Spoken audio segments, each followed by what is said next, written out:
लगाते हैं कि ये जो कुछ हो रहा है इसका दरवाजा असल में इसी टिप्पणी से खुला था। उस समय मुस्लिम पक्ष ने सुप्रीम कोर्ट में निचली अदालत के उस फैसले को चुनौती दी।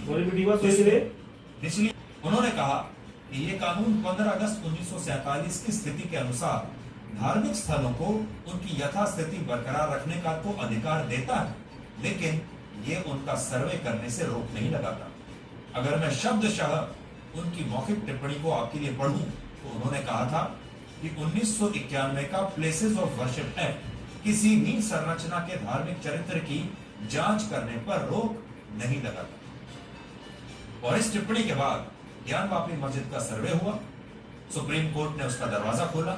देश में बाकी मस्जिदों को लेकर भी कोर्ट में नई नई अपील दायर होने लगी और इसके कारण हमारे देश का एक खास वर्ग आज पूर्व मुख्य न्यायाधीश जस्टिस डी.वाई. चंद्रचूड़ की आलोचना कर रहा है और कह रहा है कि उनकी इस टिप्पणी के कारण ही आज देश भर में मस्जिदों को लेकर ये विवाद बढ़ रहे हैं। आज हम यही कहना चाहेंगे कि पूर्व मुख्य न्यायाधीश जस्टिस डी.वाई. चंद्रचूड़ ने जो कुछ कहा वो इस पूरे विवाद का निष्कर्ष है। इस कानून के कारण आज देश की सभी मस्जिदें और दरगाह सुरक्षित हैं।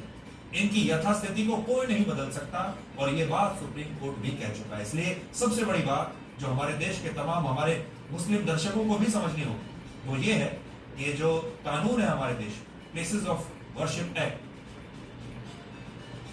इसके बाद देश की हर मस्जिद और हर दरगाह बिल्कुल सुरक्षित है। उसकी संरचना को बदला नहीं जा सकता। सर्वे चाहे कितने भी करा लो, लेकिन वहां पर मस्जिद को हटाकर मंदिर कभी नहीं बनेगा। जो मस्जिद है वो मस्जिद ही रहेगी, इस देश का कानून है। इसलिए ये मस्जिदें खतरे में है, ये बात बिल्कुल गलत है। सवाल ये है कि जब ये सारी मस्जिदें अंत में मस्जिदें ही रहने वाली हैं, इनसे कोई छेड़छाड़ नहीं करेगा, तो फिर इनका सर्वे कराने से किसी को भी क्या आपत्ति हो सकती? सर्वे ही तो हो रहा है। क्या इस देश में लोगों को अपना सही इतिहास जानने का अधिकार नहीं है? क्या आपको ये नहीं पता होना चाहिए कि इतिहास में हिंदू मंदिरों के साथ क्या हुआ था और ये मस्जिदें कैसे बनाई गई?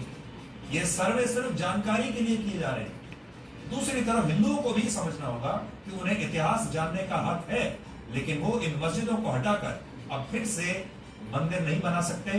वो समय चला गया। एक ही अपवाद था और वो था राम मंदिर और बाबरी मस्जिद का अपवाद। अब इसके बाद ये काम और कहीं नहीं हो सकता। लेकिन एक और बड़ी बात आपको ये भी देखनी होगी कि हिंदू पक्ष इन मुद्दों को लेकर सड़कों पर नहीं उतर रहा है, दंगे नहीं कर रहा है, धमकियां नहीं दे रहा है। हिंदू पक्ष सिर्फ याचिकाएं अदालत में डाल रहा है। हिंदू पक्ष अदालतों में जा रहा है, संवैधानिक तरीके से अपनी लड़ाई को लड़ रहा है। और किसी भी लोकतंत्र में अपनी लड़ाई को लड़ने का सबसे अच्छा तरीका यही तो हो सकता है कि आप अदालतों में जाएं, अपने संवैधानिक अधिकारों का सही रूप से इस्तेमाल करें और फिर अदालत पर फैसला छोड़ दें। यही तो होना चाहिए। इसका फैसला सड़कों पर नहीं हो सकता, पत्थरबाजी से नहीं हो सकता, संघर्ष से, धमकियां देने से नहीं हो सकता। इसलिए अदालतें सबके लिए बराबर है। आज हमने शुरुआत ही निष्पक्षता के साथ की थी। नेता निष्पक्ष हो सकता है ना हो सकता है बाकी की पुलिस भी निष्पक्ष ना हो, प्रशासन भी निष्पक्ष ना हो, लेकिन अदालतें आज भी निष्पक्ष हैं। जितना अधिकार हिंदू पक्ष को है अदालत में जाने का और अपनी बात कहने का, उतना ही अधिकार मुस्लिम पक्ष को भी है। वो भी चाहे तो अदालत में जा सकते हैं, अपना पक्ष रख सकते हैं, लेकिन इसके लिए सड़कों पर संघर्ष करना, पत्थरबाजी करना, एक दूसरे के खिलाफ हिंसा करना, ये देश के लिए और